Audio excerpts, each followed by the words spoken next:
8वें वेतन आयोग के गठन को जब से केंद्र सरकार की ओर से मंजूरी मिली है, तब से सरकारी कर्मचारियों के बीच खुशी की लहर है।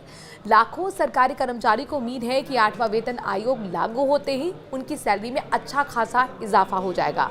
हालांकि कुछ विभाग ऐसे भी हैं जो 8वें वेतन आयोग के अंतर्गत नहीं आएंगे, यानी 8वां वेतन आयोग लागू होने के बाद भी उनके यहाँ सैलरी नहीं बढ़ेगी। चलिए अब आपको बताते हैं इस बारे में विस्तार से। इसके साथ ही ये भी बताते हैं कि 8वां वेतन आयोग लागू होने से आपकी सैलरी में कितना इजाफा होगा। किन कर्मचारियों पर लागू नहीं होगा 8वां वेतन आयोग।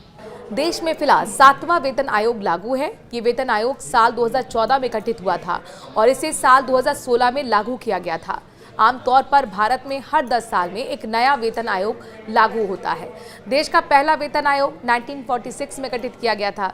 चलिए अब आपको बताते हैं कि किन सरकारी कर्मचारियों पर 8वां वेतन आयोग लागू नहीं होगा। दरअसल जो भी कर्मचारी पब्लिक सेक्टर अंडरटेकिंग यानी कि पीएसयूज या फिर किसी ऑटोनॉमस बॉडी के कर्मचारी होते हैं या फिर हाई कोर्ट और सुप्रीम कोर्ट के जज होते हैं, वो पे कमीशन के दायरे से बाहर होते हैं, यानी इन लोगों पर वेतन आयोग लागू नहीं होता। इनकी सैलरी और भत्तों के लिए नियम अलग होते हैं। यही वजह है कि 8वां वेतन आयोग इन लोगों पर लागू नहीं होगा। 8वें वेतन आयोग में कैसे सैलरी बढ़ेगी, अब ये फॉर्मूला भी आप जान लीजिए। 8वें वेतन आयोग में सैलरी हाइक फिटमेंट फैक्टर और भत्तों के आधार पर होगी।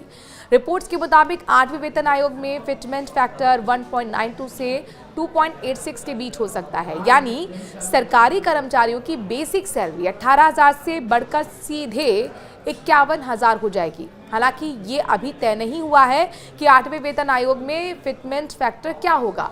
फिटमेंट फैक्टर क्या होता है, अब आप ये समझ लीजिए। फिटमेंट फैक्टर एक मल्टीप्लायर होता है जिसका इस्तेमाल सरकारी कर्मचारियों के वेतन और पेंशन को संशोधित करने के लिए किया जाता है।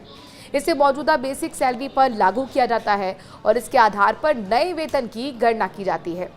इसे ऐसे समझिए कि फिटमेंट फैक्टर का सीधा असर कर्मचारियों की बेसिक सैलरी पर पड़ता है। उदाहरण के लिए, अगर किसी कर्मचारी की बेसिक सैलरी 15,500 है और फिटमेंट फैक्टर 2.57 है, तो इसकी कुल सैलरी 15,500 इंटू 2.57 यानी कि 39,835 होगी।